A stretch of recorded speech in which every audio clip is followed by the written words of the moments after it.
અને એટલે ભાઈઓ બહેનો કહેવા આવ્યો છે, અરે જે પાર્ટી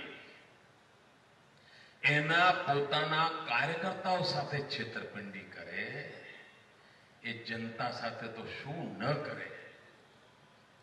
એના કાર્યકર્તાઓ સાથે કેવી છેતરપિંડી કરી. ગયા જાન્યુઆરીમાં કોંગ્રેસના નેતાઓએ જાહેરાત કરી હતી કે કોંગ્રેસ પાર્ટી 1 મેના દિવસે બધા જ ઉમેદવારો જાહેર કરી દેશે. એવું ગયા જાન્યુઆરી મહિનામાં કહ્યું હતું. અને કોંગ્રેસના કાર્યકર્તાઓ એમને થયું ગૌરવભાઈ 1 મે પહેલા તો ટિકિટ મળવાની છે, દોડો, કામે લાગી જાઓ. નવા જબ્બા બબ્બા સીવડાઈને બધા નીકળી પડ્યા. બધા મોદીનું પૂતળું બાળો, તોફાનો કરો, બસો વળગાવો, આંદોલનો કરો, આરોપો કરો, ગામો ગામ રેલીઓ કરો, ધરણા કરો, ચારે તરફ બધું ચાલુ કરી દીધું. કેમ? પેલું ગાજર લટકાયું. 1 મે ટિકિટ નીકળવાની છે, દોડો દોડો. પેલા બિચારા 1 જાન્યુઆરી થી 1 મે સુધી પેલું ગાજર લટકતું હતું જોઈને દોડ્યા જ કર્યું, દોડ્યા જ કર્યું, દોડ્યા જ કર્યું. પછી 1 મે જાહેર કર્યું કે રાહુલ ગાંધીએ કહ્યું છે કે હમણાં ટિકિટો આપવાનું માંડી વાળો. પછી કહ્યું હવે 15 ઓગસ્ટે આપીશું. ફરી ગાજર લટકાયું, ફરી દોડાયા, દોડો દોડો દોડો. બધા કોંગ્રેસ વાળા દોડવા મળે. ટિકિટ લેવી છે ને, દોડો ભાઈ. આંદોલનો કરો, મોદી વિરુદ્ધ અભિયાન ચલાવો, મોદીના વિરુદ્ધ જૂઠાણા ફેલાવો. લાગી પડ્યા. 15મી ઓગસ્ટે પણ છેતરપિંડી કરી, ઉમેદવારો જાહેર ના કર્યા. પછી શું કહ્યું?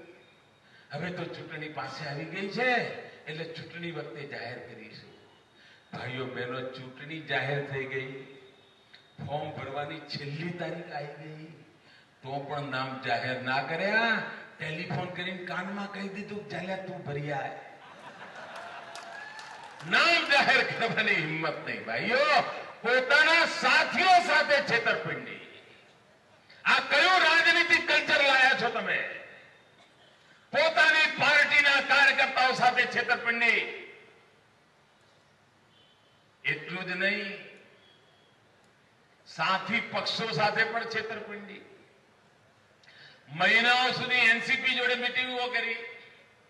શરદ પવાર એમની સરકારમાં મંત્રી અને 9 સીટો ઉપર એનસીપી લડશે એવો કરાર થયો.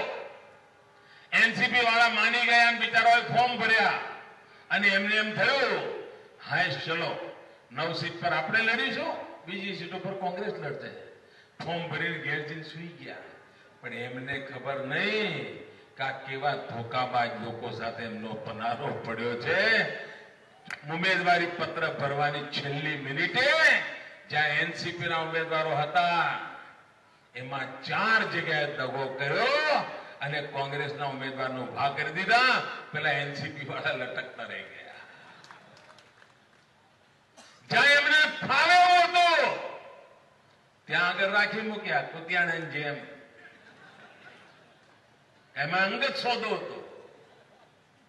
ભાઈઓ બહેનો, જે પોતાના સાથીઓ સાથે સોદાબાજી કરે, એની છેતરપિંડી કરે, એના પીઠમાં ખંજર ભોંકે, એ જનતા જનાર્દનનું શું ન કરે એનો તમે અંદાજ કરી શકો છો.